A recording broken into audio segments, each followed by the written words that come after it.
Olá, sejam muito bem-vindos ao Noncast, o podcast onde o mundo dos negócios internacionais ganha voz e contexto. Eu sou o João Pedro Rotti. E eu sou o Vitor Moura. Vitor, inclusive, hoje falando ao vivo do Porto de Santos, aí, né? O nosso maior porto no Brasil, que se conecta muito com o que a gente discute aqui de comércio internacional. E hoje a gente vai falar sobre um tema que muitos já ouviram falar, mas não é claro o conceito, o entendimento e as oportunidades para a maioria dos empresários e das pessoas que já tiveram contato com esse tema, que é as zonas econômicas especiais, ou as Special Economic Zones, que foi a forma utilizada pela China para conseguir fazer a abertura econômica desde o final da década de 70 de maneira controlada, no plano que o Deng Xiaoping desenhou lá atrás e que já exploramos aqui em alguns momentos, mas hoje o Vitor obviamente vai nos mostrar como que isso funciona na prática. Então a ideia é a gente falar aqui das zonas econômicas especiais e entender que tipo de oportunidade ou que tipo de insight a gente pode gerar para os nossos negócios no Brasil a partir disso, né, Vitor? Estando junto aqui com a Fiance, nosso parceiro, que trabalha exatamente com essa ponte, com essa conexão entre empresas brasileiras e a China, né? Então vamos começar aí falando dos aquários controlados, né? O que são as zonas econômicas especiais? Eu acho que, bom, primeiro é interessante trazer esse assunto das zonas econômicas especiais, porque elas com certeza estão a base mais visível, né, da reforma e abertura da China. Deng Xiaoping, na época, trabalhava a questão das 4 modernizações e tem vários conceitos por trás disso, mas eu acho que de forma prática, as zonas econômicas especiais, as ZEEs, né, que em inglês é Special Economic Zones, então é SEZ, elas são a manifestação mais visível dessa política de abertura. Quando a gente fala de aquário controlado, por que a gente está falando isso? Porque as zonas econômicas especiais serviram de laboratórios para testes de políticas, tá? E conforme os resultados iam aparecendo, elas iam alterando, elas morriam ou eram ampliadas, enfim, serviam realmente como esse laboratório de como executar uma abertura econômica que seja compatível com a realidade da China, tá? Então, acima de tudo, é interessante lembrar que as zonas econômicas, elas vão além de só incentivos fiscais, elas são novas formas de governança, elas são novos ambientes de negócios que a China vai criando aos poucos, das quais a gente já pode até dar o spoiler, assim, a mais famosa é Shenzhen, lógico, mas você tem várias outras que também não conseguiram o sucesso que Shenzhen atingiu. Então, assim, existem diversos níveis de sucesso nessa política, tá? Mas, acima de tudo, como que essas zonas econômicas representam efetivamente o laboratório que levou à abertura econômica da China, tá? E falando da parte operacional, então o que é uma zona econômica especial? Ela é basicamente uma área controlada com regras especiais, regras diferenciadas, tá? Talvez o maior paralelo que a gente tem no Brasil é a Zona Franca de Manaus, né, Vitor? Mas ainda assim as zonas econômicas na China têm um contexto ainda mais amplo, ainda mais estruturado. Exato.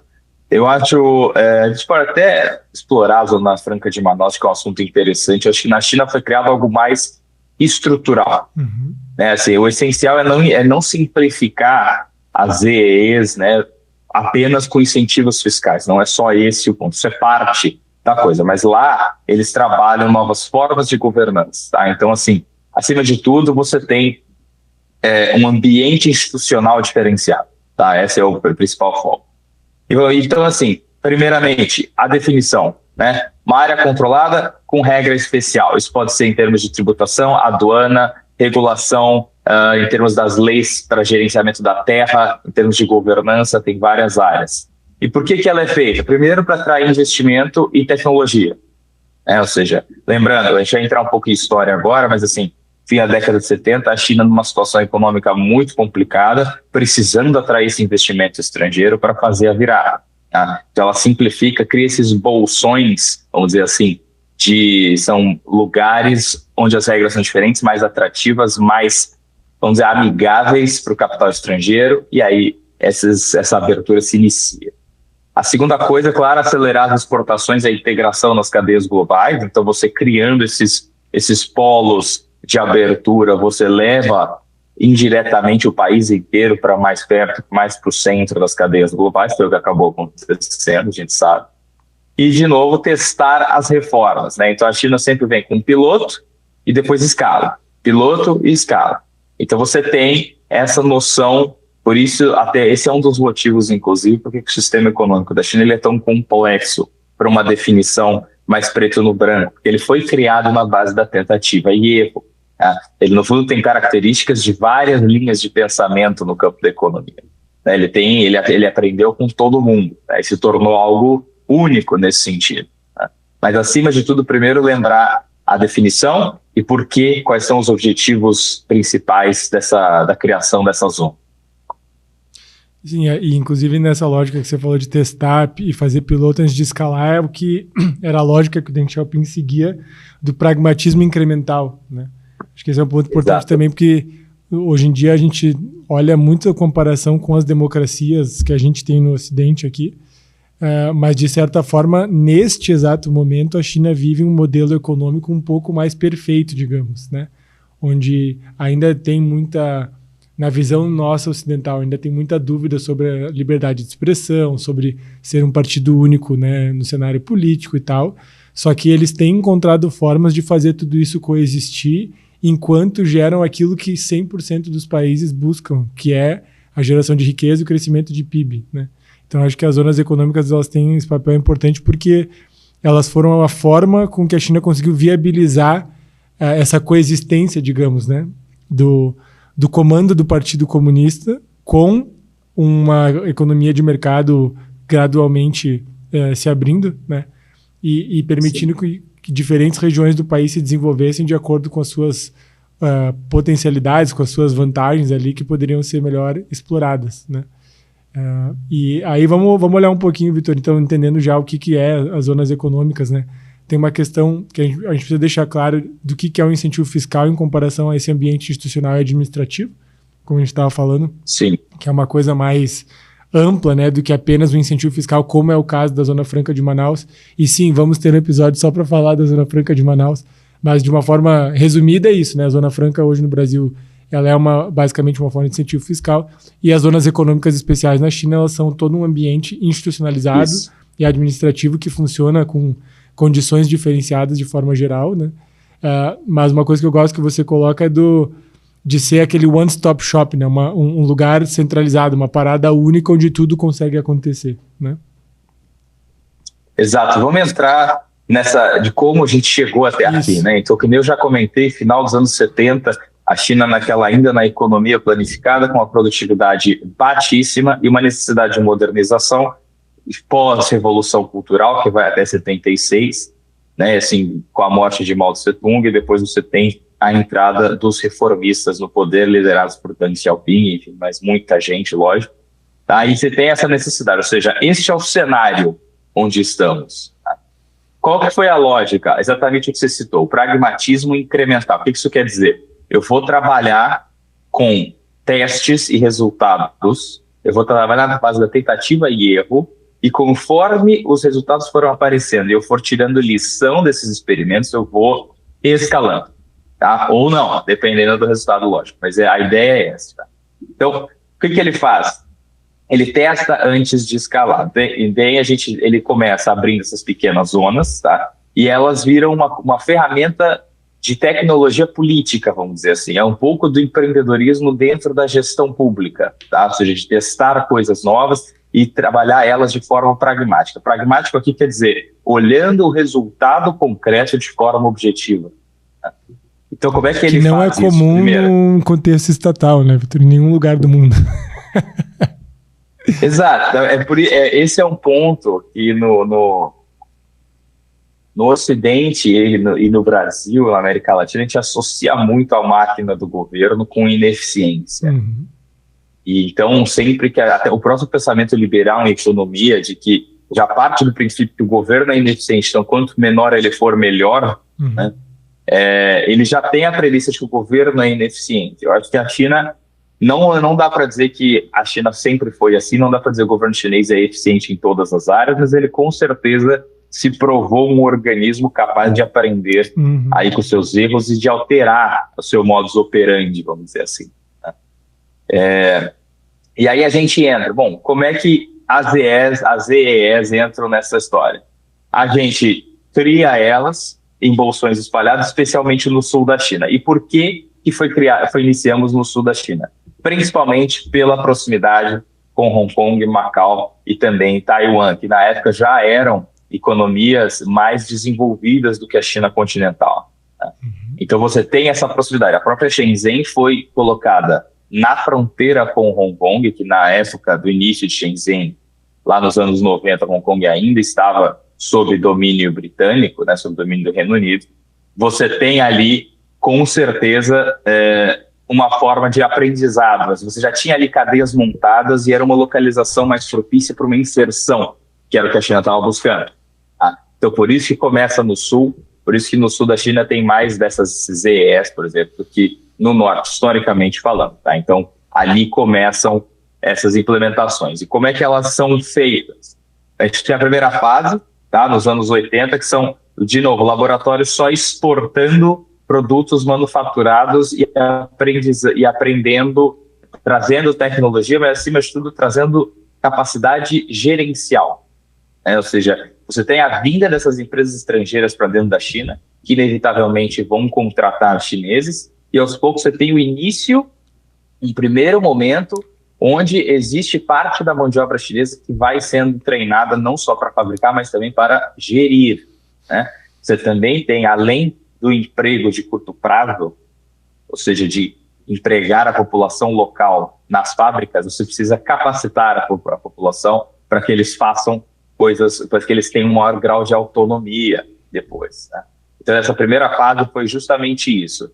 Emprega na manufatura e já treina alguns na parte gerencial. Então, a China vai criando um pouco da mão de obra capaz de gerir pessoas e gerir negócios. A fase 2, nos anos 90, é a escala ao longo da costa. E ali vão se formando os primeiros clusters industriais. E aí a gente fala da área da Grande Bahia, em Guangdong, a região em torno de Xangai, a província de Fujian, e alguns mais ao norte também. Ali você vai começando a ter os primeiros clusters, porque você já tem uma população local, já uma parte da mão de obra chinesa capacitada para gerir negócios, então eles vão expandindo. E aí você vai se formando aglomerações industriais que aos poucos vão tendo um foco. Né? Escolhem a indústria A ou a indústria B e elas passam a se desenvolver em cima dessa skill adquirida e também em cima do foco industrial escolhido. Né? E aí a integração global, lógico que ela fica mais fácil. Nos anos 2000, especialmente a partir de 2001, você tem a entrada na China na OMC, na Organização Mundial do Comércio. E aquilo é uma virada de jogo, tá? Porque a China passa a entrar, vamos dizer assim, nas regras do jogo do comércio global. Ela está amparada na instituição que na época era super respeitada. E aí a China passa a ser realmente, oficialmente, uma integrante aí das cadeias globais de abastecimento. E isso exige que a China aumente a força das suas instituições. Então, a partir da entrada da OMC, por exemplo, que a China começa a trabalhar de forma muito mais acentuada a questão do arcabouço jurídico, para dar segurança contratual para quem está fazendo negócio lá na China. Você tem a criação aí de um ambiente de negócios, especialmente a partir da entrada da OMC. Então, isso dá um upgrade, vamos dizer assim, sobe o nível. Tá? Dessas EEs do país como um todo. E você falou agora, Vitor, 2 pontos aqui que eu acho que é legal comentar. O primeiro, ali nos anos 90 ainda, quando eles começam a consolidar os primeiros clusters industriais, né, de acordo com as vantagens competitivas de cada região da costa. Só lembrar que no Brasil a gente já teve inúmeras iniciativas, né, mas eu queria trazer um exemplo que eu acompanhei bem de perto, que no caso foi no Rio Grande do Sul, onde na época se chamava a GDI, Agência Gaúcha de Desenvolvimento e Promoção de Investimentos, se não me engano esse é o significado, e eles trouxeram um consultor americano que tinha feito toda uma revitalização de diferentes zonas nos Estados Unidos, e eles fizeram um estudo super profundo e muito legal, e, por exemplo, pegaram o Rio Grande do Sul e dividiram o estado em 9 zonas econômicas especiais, não especiais, zonas econômicas, né, de desenvolvimento. Sim. Identificando o que era a força de cada região do estado e como que cada região deveria trabalhar para fomentar o seu próprio crescimento em conexão com esse plano a nível mais estadual, né? E era um plano incrível, assim. Só que, obviamente, por N razões no Brasil, né, de mudança de gestão, as próprias agências governamentais que deveriam ser agnósticas aos ciclos eleitorais não são, né? E aí a gente acaba tendo mais um plano incrível, bonito, que não custou barato, porque os consultores eram estrangeiros e que acaba ficando na gaveta, né? Mas só um exemplo de que como o Brasil já teve, ao longo do tempo, diferentes iniciativas nessa mesma linha, mas a diferença é que a China tem uma capacidade de execução, de conseguir transformar os planos em realidade infinitamente maior, né? Talvez até por não ter toda essa discussão ideológica e política que as democracias têm desde sempre, né? Então esse é um ponto para se pensar. E uma pergunta que eu queria te fazer, você comentou que a China entrou na OMC no início dos anos 2000, quando a instituição ainda era respeitada, né? Se você puder só dar uma pincelada de como que está hoje, qual que é a sua percepção de OMC. A gente comentou outro dia sobre os organismos globais, né, como a ONU também, enfim, estarem enfraquecendo ou perdendo relevância, mas se puder só comentar especificamente da OMC, porque isso sim afeta os negócios entre os países e as empresas, né? Na OMC, o que eu posso comentar, a OMC ela é a organização que, em teoria, ditaria as regras do comércio global, certo? E também serviria como meio de arbitragem, né? Ou seja, você pode recorrer e fazer denúncias na OMC caso algum país, isso funciona no nível de país, até onde eu sei, tá? Então você poderia recorrer à OMC para fazer uma denúncia de que algum país não está correspondendo a essas regras, etc. Então, basicamente, ela seria esse centro de arbitragem e definição de regras para o comércio global. O Brasil fez muito isso sobre o aço chinês, inclusive, nos anos 2000, né?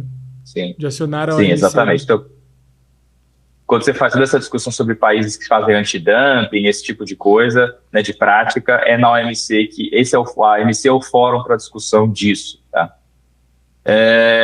Hoje, como é que a gente vai botar isso? O que não acontece não só com a OMC, né? A gente até, de certa forma, você tem a erosão da relevância da própria ONU. Né?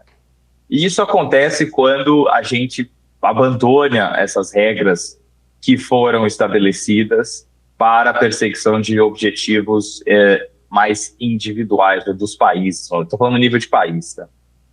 Agora, assim, sempre existiram muitas críticas, tá? Assim, quem acompanha, por exemplo, os países, vamos dizer assim, do sul global, os países dos BRICS, sempre criticaram algumas instituições do sistema atual como sendo altamente enviesadas em prol do sul global, do norte global, que seriam antigamente a gente fala de países desenvolvidos e países de desenvolvimento, vamos dizer assim, né? Então, seria em prol, teria um viés pró-ocidente, vamos dizer. Tá? Então, isso sempre foi uma crítica. Eu quero dizer assim, as instituições atuais, elas nunca foram isentas de crítica. Tá? Antigamente, você tinha países do sul global criticando mais. Hoje, você tem países mais desenvolvidos, principalmente nos Estados Unidos, mais recentemente, que criticam mais abertamente. A China, ela sempre advogou por reformas, especialmente nas instituições financeiras, então no Banco Mundial, no FMI, etc. Mas ela nunca foi tão vocal com a questão do sistema como um todo. Ela simplesmente trabalhou para construir alternativas, os BRICS, a Belt and Road Initiative, a BRI, né, enfim, a Organização de Cooperação de Xangai, tem várias plataformas que a China usa para criar essa alternativa. Qual que é o problema hoje? O problema hoje é que a gente tem perdido um pouco essa capacidade de atingir um consenso no nível global. Né? E aí, conforme a insatisfação vai aumentando, os países vão reagindo. E aí, cada país reage da forma que pode. Países como os Estados Unidos, no governo atual do presidente Trump, têm escolhido até sair de muitas dessas instituições. Inclusive, os Estados Unidos, no mês passado, se eu não me engano, no finzinho de 25, saiu da Organização Mundial da Saúde, da OMS. Acho que foi a última lista que o presidente Trump publicou das instituições, das organizações, né? Os Estados Unidos sairia, acho que a principal da última lista foi a OMS. Então, você tem essa erosão por falta de consenso, tá? Basicamente é um momento complicado que a gente vive, mas é difícil apontar um motivo só. Boa. Então, beleza. Anos 80, laboratório exportador. Anos 90, escalar pela costa e fazer os clusters. 2000, entrada na OMC, que trouxe esse upgrade, digamos. E a fase 4, de 2010 até hoje?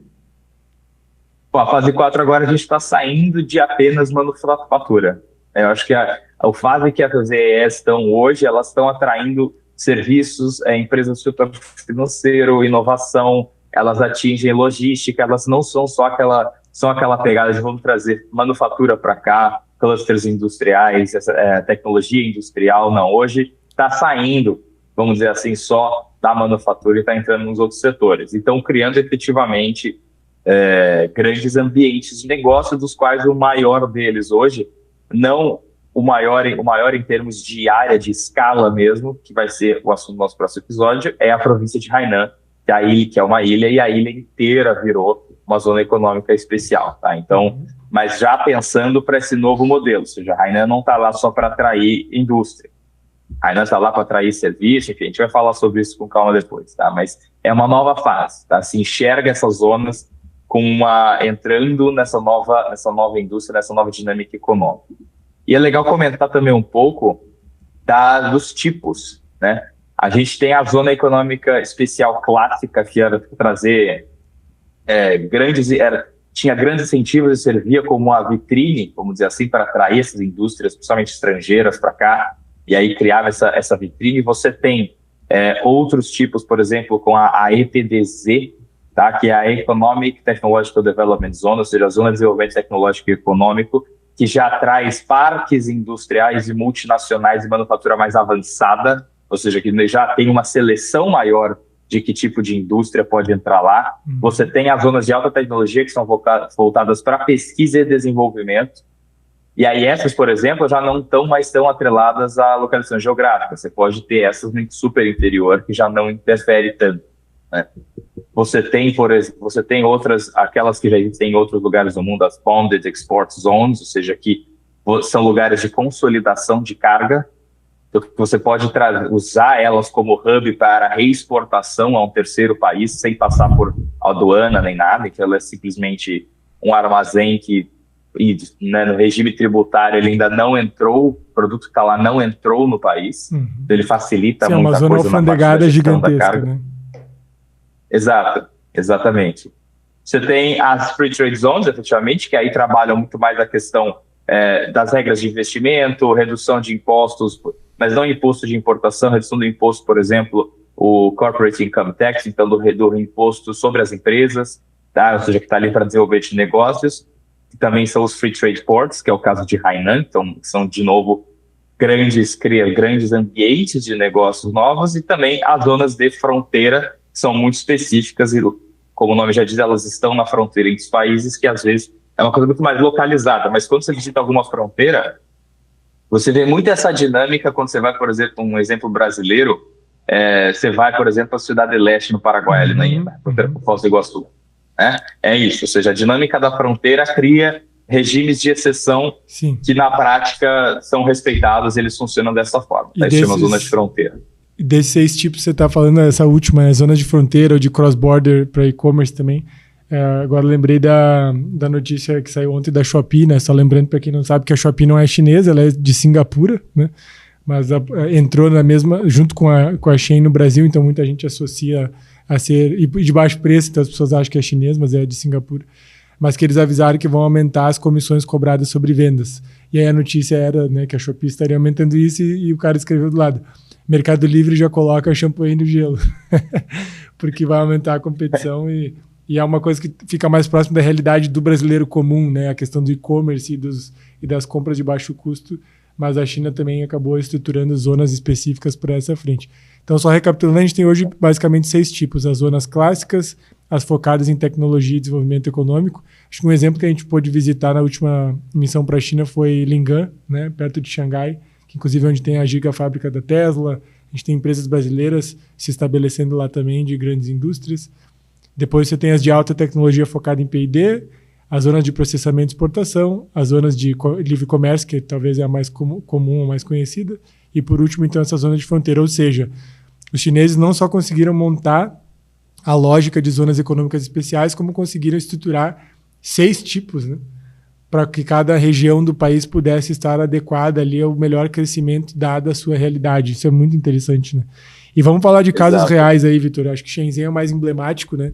Mas conta aí para nós, acho que tem uns casos bem bons, até para quem vai para a China ou já foi, porque às vezes a gente passa pelos nomes e não não necessariamente realiza, né? Então, além de Shenzhen, você vai falar aqui de Zhuhai, de Pudong em Xangai, né? Conta um pouquinho assim desses exemplos que eu acho que fica mais concreto também. Vamos lá, eu acho que Shenzhen, vamos começar por Shenzhen. Então, para quem não sabe, Shenzhen era uma vila de pescador até mais ou menos fim da década de 80 e início da década de 90.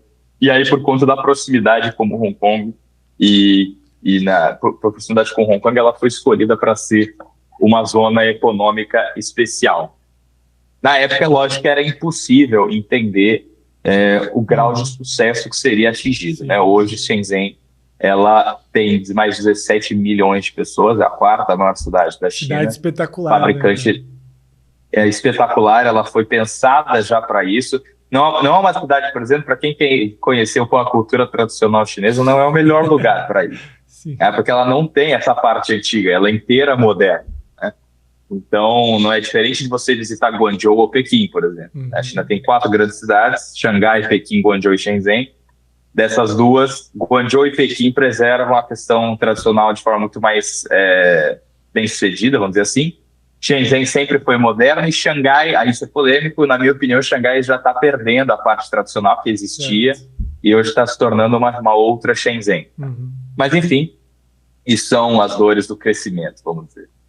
Como é que acontece em Shenzhen? Shenzhen passa até 79 um investimento estrangeiro direto de 5 milhões de dólares, e aí depois, quase 40 anos, 30 anos depois, até em 2009, já está com 4 bilhões, tá? Então é um aumento abissal no que acontece lá, e lá, assim, fala assim, o milagre econômico. Não, de milagre não tem nada, você pode até dizer que tem um pouco de sorte, porque assim como Shenzhen deu certo, outras zonas não deram tão certo, mas milagre não, porque existia um planejamento por trás.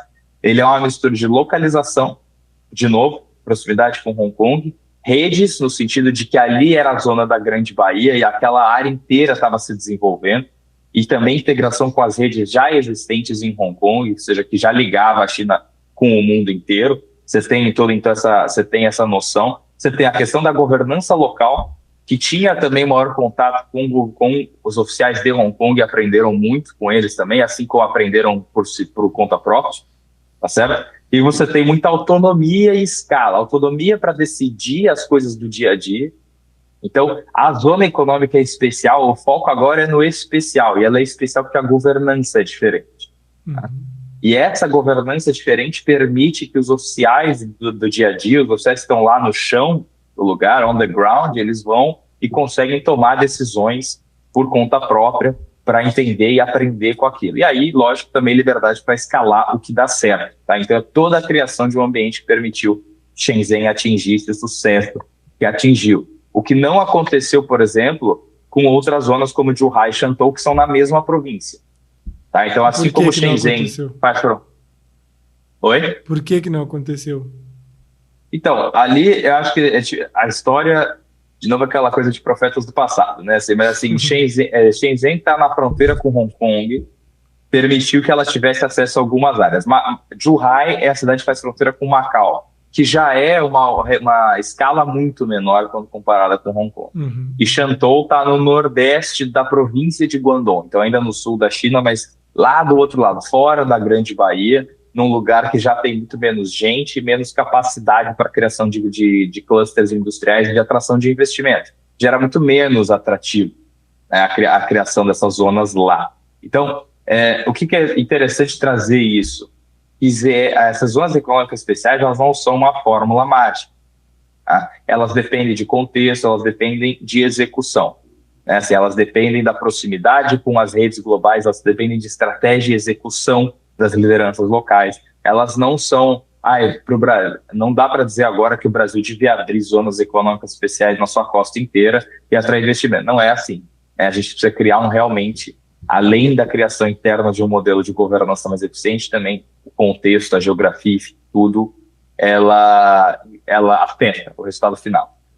E você tem outras que tinham uma conotação um pouco, vamos dizer assim, que além da parte econômica, como Xiamen, que é na província de Fujian, que é a província ao norte de Guangdong, ou seja, ainda no sul da China, na costa.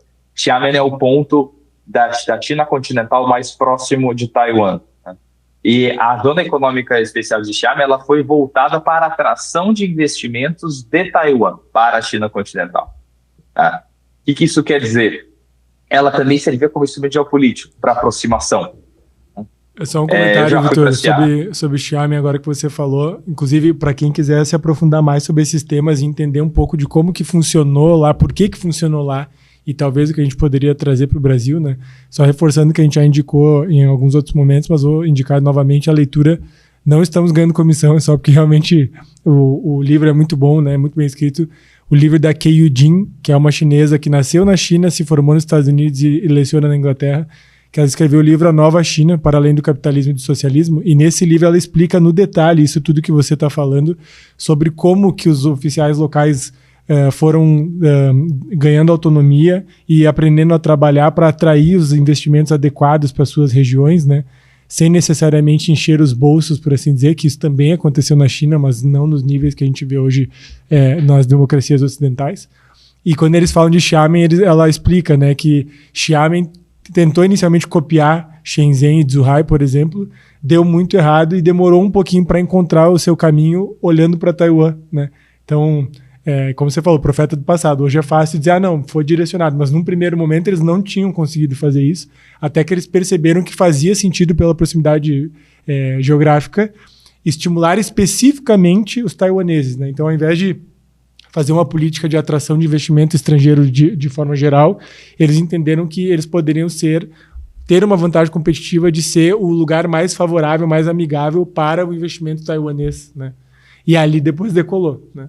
Então é interessante ver essas especificidades, e quem quiser se aprofundar mais no livro, ela explica bem no detalhe, é bem didático, assim, é bem interessante, né?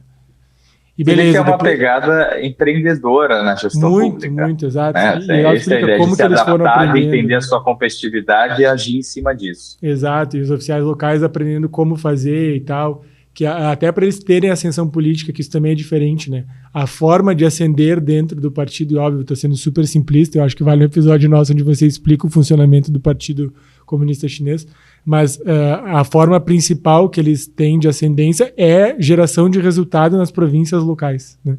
Inclusive, quando o cara assume uma província, por exemplo, Xiamen, construiu, deu certo, esse mesmo cara era realocado para províncias muito mais desfavorecidas e muito mais interioranas para replicar a mesma lógica de sucesso nesses locais que precisavam mais, né? Então é muito interessante, longe de fazer qualquer defesa de sistema político nem nada, mas é analisando o que acontece na prática lá, que permite com que a China hoje se desenvolva tão rapidamente e levando o país como um todo para cima, né? Mas beleza, vamos falar aí das outras duas ali. A próxima é Pudong, em Xangai, né? A zona de Pudong, na verdade, para quem não sabe, Xangai é cortada por um rio chamado Huangpu, tá? E Xangai é dividida entre Pudong e Puxi. Puxi é a zona oeste, significa a oeste do Huangpu, e Pudong significa oeste do Huangpu.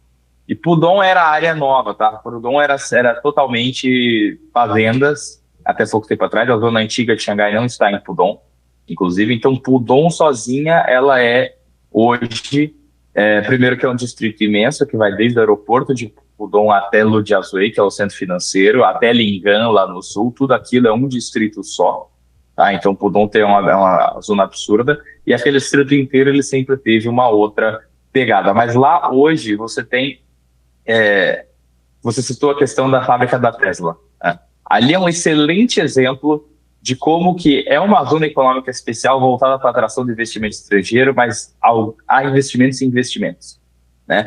Pudong já é pensada para a manufatura de bens de altíssimo nível, de altíssimo valor agregado, vamos dizer assim. Não que o resto seja ruim, mas alto valor agregado. Como, por exemplo, carros elétricos de alto padrão. Como, por exemplo, carros elétricos de alto padrão. Como, por exemplo, a indústria da biotecnologia, que é fortíssima em Xangai, não só no distrito de Pudong, tá? Então, você tem essa Pudong já é voltada para isso, porque no mesmo distrito você tem a gigafábrica da Tesla e você tem o centro financeiro da China em Lujiazui, que é onde estão as torres, os arranha-céus de Xangai. É o mesmo distrito. Tá? Onde você foi em Lingan é o mesmo distrito dos arranha-céus, tá? É a mesma coisa. Então, lá ele trabalha com alto valor agregado, tanto na manufatura quanto nos serviços. E a Pudong foi montada para isso. Ou seja, você quer uma fábrica hoje em Pudong, a há espaço, há interesse, mas eles vão ter um filtro muito forte no que você vai fazer exatamente. Não é só o investimento pelo investimento. Eu acho que isso de Pudong dá para ver de forma bem clara. E, por último, queria comentar um pouco. Eu não vou comentar a fundo. O último exemplo seria a Hainan, lógico, que é a nova tentativa da China de algo em maior escala. Tá? Mas, como eu disse antes, lembrando, Hainan, ele acabou, é uma província, que é uma ilha no sul da China, tá? Que acabou em 18 de dezembro de 2025, ou seja, fim do ano passado, a gente está gravando já em fevereiro de 26. Hainan entrou já no seu novo regime aduaneiro. A gente vai comentar isso depois a fundo, mas Hainan se tornou um free trade port, na verdade, não é nem uma zona, é um porto, que a ilha inteira vai ter políticas de duty free, atração de turismo, atração de serviços, vai ter toda uma dinâmica que já está acontecendo, na verdade, mas Hainan é a nova experiência, vamos dizer assim. Não vamos dar spoilers para o próximo episódio, né? Mas só fazendo uma recapitulação aqui, a gente então conseguiu revisar qual que é o conceito das zonas econômicas especiais, como que elas vieram evoluindo ao longo dos últimos 40 anos, né? Que hoje existem 6 tipos de zonas econômicas especiais que a China opera. Falamos desses exemplos reais aqui para tangibilizar um pouquinho mais, mas vamos falar que nem tudo são flores, né, Vitor? O que é o trade-off aí, né? Acho que isso é importante deixar claro, porque também a gente, às vezes, e eu já escutei isso de alguns empresários, né, que a gente acaba olhando muita coisa muito boa na China, mas como qualquer lugar do mundo tem o lado ruim Sim. ou o lado menos vantajoso. Então vamos falar quais são os trade-offs aí de toda essa prosperidade, todo esse desenvolvimento, né?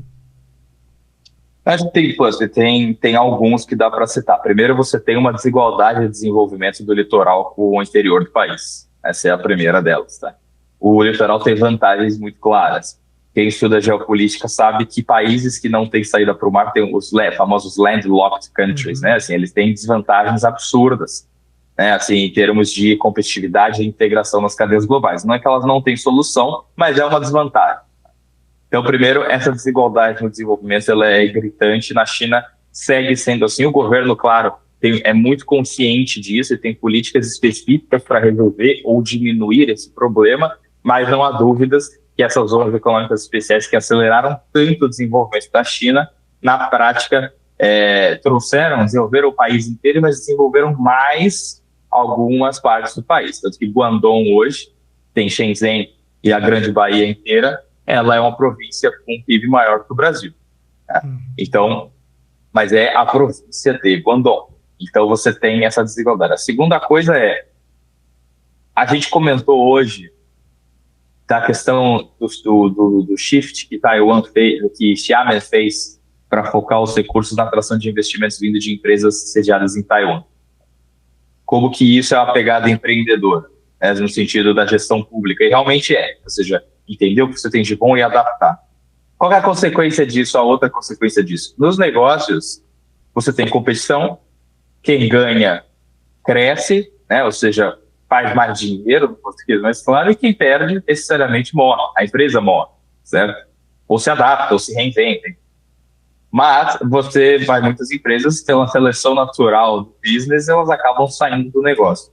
Quando você está falando de gestão pública, e você tem essa competição entre os diferentes lugares para atrair esse investimento, quem falha não pode só morrer, porque aquilo ainda é um lugar, é um governo, pessoas vivendo ali, não existe essa opção. Então, eu acho que essa corrida por incentivos e a competição entre as localidades, de um lado, ela gera inovação na administração pública, mas quem vai ficando para trás vai tendo muitos problemas para alcançar a coisa lá na frente. Tá? E isso vai depender aí do governo central e intervir e propositalmente ajudar essas localidades a fazerem o catch-up. Ou seja, porque a dinâmica do business ela não pode se aplicar diretamente na questão governamental. Um pouco da atitude da gestão do dia a dia, sim, mas a dinâmica macro é diferente. Assim, a gente não pode deixar, não existe...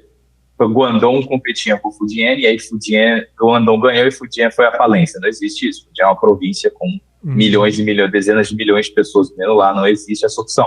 Né? Então, você vai ter que resolver. Então, acho que essa competição, por um lado, ela inova, por um lado, ela também aumenta o gap. A outra coisa é em fases dessa abertura, a China teve e ainda segue tendo uma dependência das exportações, né? Como você trabalha a questão da manufatura para atender mercados lá fora, você é dependente disso. Hoje existem planos para a China reverter, mas a China é entre 70% e 80% dependente das exportações. Que é um risco grande, né? Porque a partir do momento que a própria China inunda o mercado com muito produto, os preços caem, vira uma cadeia viciosa e o país não tem o consumo interno ritmado ou estruturado o suficiente, como é o caso dos Estados Unidos, por exemplo, para contrabalançar isso, né? Esse é um ponto bem importante, né? Que a China tem trabalho de desenvolver o consumo interno para reduzir também a dependência das exportações, né? Exatamente. Isso. E aí essa é a parte das críticas que se fazem. Há muitas previsões catastrofistas sobre a China. Já, em várias épocas na história a gente já ouviu que a China iria ruir, até hoje nada. Mas há problemas. E desde a pandemia o consumidor tem gastado menos. Isso é fato. Assim, ainda não se recuperou. Então, para um país que quer que a demanda interna, no cenário ideal, que seria um 50-50, vamos dizer assim, de divisão, o caminho ainda é longo. Tá? E eu acho que também você gera nessas zonas econômicas especiais bolhas imobiliárias, porque a procura é muito grande, então o preço dispara. Tá? Isso é um problema que acontece lá, mas não só lá, mas enfim, a gente tem essa consequência, vamos dizer assim. Também, e outros aspectos como riscos ambientais, mas acima de tudo, algumas zonas que acabam virando zonas de fachada, né? Ou seja, que na prática é uma zona econômica no papel, pelo menos, aí você vai lá e não tem nada acontecendo, os prédios estão vazios, etc. Então a China tem sim alguns lugares que estão nesse problema, ou seja, que tem uma infraestrutura lá esperando gente para entrar e quem entra, então acaba ficando um fantasma, e com o tempo a gestão, a manutenção das instalações caem, daí as coisas começam a se deteriorar, etc. E em alguns lugares isso sim acontece. Então essa questão, de novo, porque especialmente para as outras áreas da China, muita gente simplesmente copiou o que foi feito nas zonas que deram certo e esperou o mesmo resultado, sem entender essa dinâmica, né? Ou seja, imagina que a gente falou de Xiamen que conseguiu se adaptar, mas alguns não conseguiram, mas a estrutura estava feita. Né? Então você tem... meio que a dor do crescimento ou faz parte do pacote, né? Uma coisa que eu acho que é importante a gente pensar é que não tem como... Não existe país, governo, ou economia, ou empresa que consiga acertar tudo, né?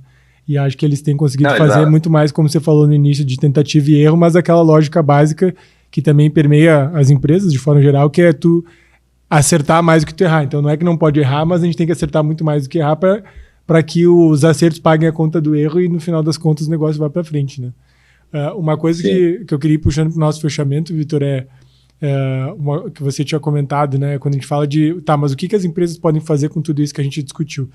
De acordo com a sua estratégia de desenvolver fornecedores ou parceiros ou até mesmo clientes na China, né? Lembrando que já tem muita empresa brasileira que exporta para lá, além de consumir insumos chineses, é saber escolher a sua zona ou a sua região de trabalho conforme o objetivo, né? Então, se é uma questão mais de aduana e reexportação, se é uma questão de produzir junto de um bom parque industrial, ou se é contar com serviços financeiros, ou de trade, ou de facilitação regulatória, isso tudo depende. E aí fazer uma conexão com a Fiance, nosso parceiro aqui do Noncast, que tem uma expertise já de mais de 10 anos operando na China, exatamente para fazer tudo isso que a gente está discutindo aqui, né? Com equipe local de chineses e brasileiros, entendendo qual que é a realidade de cada cliente.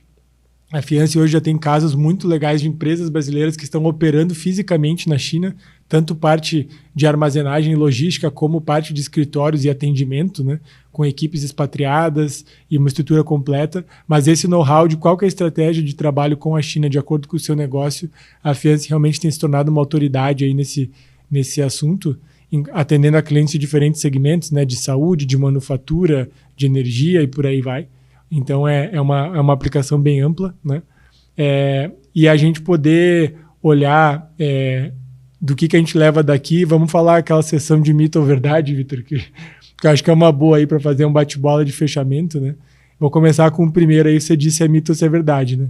Mas quando a gente fala de zona econômica especial, tem gente que diz, cara, só funciona porque é uma zona de imposto baixo. Isso é verdade? Isso é um mito?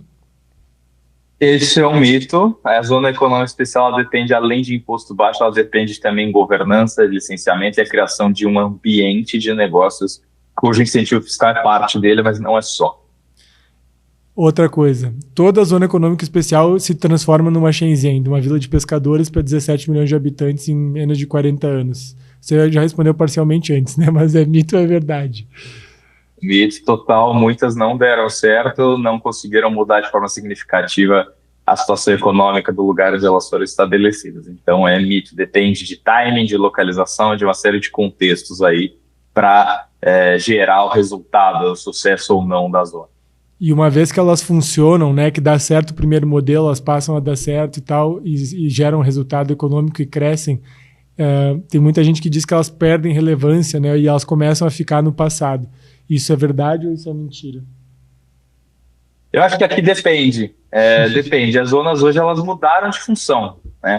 Elas não estão só atraindo a questão de investimento estrangeiro direto em manufatura, industrialização, emprego, a população local.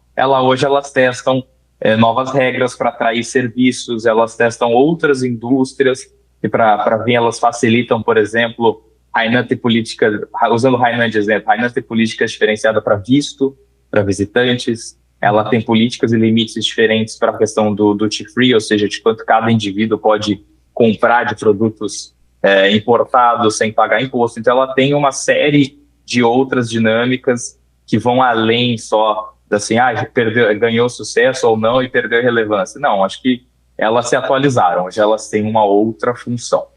Boa. E uma última aqui, que em ciclos difíceis, né, talvez a pandemia tenha sido um exemplo mais abrupto, mas em momentos onde a China tem que dar uma segurada, até pelo excesso de exportação, ou em momentos de pandemia, que as zonas deixam de atrair investimento, assim, né? Se isso é mentira ou isso é verdade, né? Eu acho que é mito. Eu acho que ela não deixa de atrair investimentos. Ciclos globais afetam o volume desse investimento, mas, por exemplo, no caso da pandemia, muita gente sofreu com isso na China. Eu mesmo passei a pandemia na China, aumento do ceticismo com relação ao país, quando vai abrir, toda aquela coisa. Mas os benefícios da zona econômica especial, eles seguem sendo atrativos, né? No início, o pessoal é mais cético, o volume pode cair. Com o tempo, as regras, a percepção de risco das pessoas vai mudando. Então, acho que em ciclos difíceis, as zonas, na verdade, elas são uma melhor ferramenta para atrair mais investimentos quando a situação macroeconômica não é tão atraente assim. Pelo menos naquele lugar a gente consegue ser mais competitivo. Então eu diria que é mito. Elas ajudam sim a atrair investimentos em momentos de ciclos difíceis. Boa. E vamos terminar aqui com uma última pergunta também para ir para uma linha prática, né? Que paralelo a gente consegue fazer com as EPS no Brasil e por que a execução delas costuma travar? Além daquela coisa toda que a gente já sabe que o Brasil, como a gente sempre fala, né, não perde a oportunidade de perder uma oportunidade, qual que é o paralelo que você traçaria com as EPS aqui e por que normalmente não avança? Eu acho que é difícil cravar, eu vou citar duas coisas, uma macro e uma micro. Eu acho que, primeiramente, o Brasil segue na linha do não perde uma oportunidade de perder uma oportunidade. O Brasil segue tem um plano de longo prazo, né? O Brasil não tem esse plano que você comentou, Lanice, que essas agências, algumas agências do governo deveriam ser agnósticas ao ciclo político e elas não são. E isso impede que a gente olhe para frente, né? A gente não se constrói um país em 4 anos e nem em 8, e a gente não consegue pensar muito além disso. É uma consequência do nosso sistema político, não tem certo e errado, é uma consequência dele. Então acho que a zona econômica especial ela pressupõe a criação de um ambiente de negócio ao longo de décadas, né? Você vê, a China, para ter sucesso, começou na década de 80, né? Então, assim, pelo menos 2 décadas até ter realmente uma Shenzhen, né? Então você tem que olhar lá para frente. A segunda coisa, eu acho que falta um pouco de real autonomia na gestão dos assuntos locais no Brasil. Assim, a gente não tem, o Brasil, assim como a China, tem uma disparidade regional absurda, inclusive dentro, que nem você citou, esse consultor estrangeiro conseguiu dividir o Rio Grande do Sul em 9 sub-regiões, ou seja, cada uma das regiões com a sua força, e Rio Grande do Sul é um estado grande, mas não é o maior que a gente tem. Então imagina como a gente dividiria, por exemplo, no Amazonas na vida. Assim, então, as diferenças que o Brasil tem.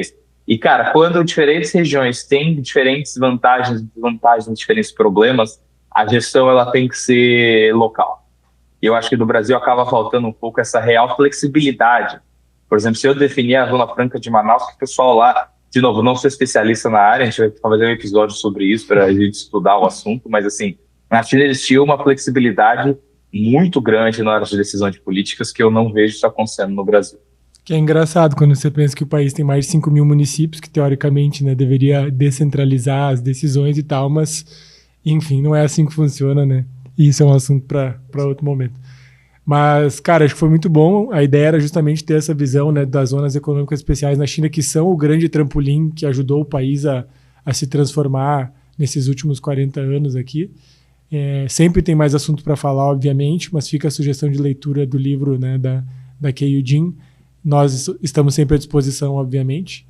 E no próximo episódio, então, a gente vai trocar ideia sobre mais assuntos que ajudam a abrir a cabeça aí do empresário brasileiro quando o assunto é China, não só para comprar de lá, mas para fazer negócio, para fazer parceria e até para vender para os chineses. Porque o mercado de 1,4 bilhão de pessoas sabe, né, de uma demanda aí minimamente interessante, né? Então, é isso, gente. Muito obrigado e nos vemos no próximo episódio do Noncast. Até mais.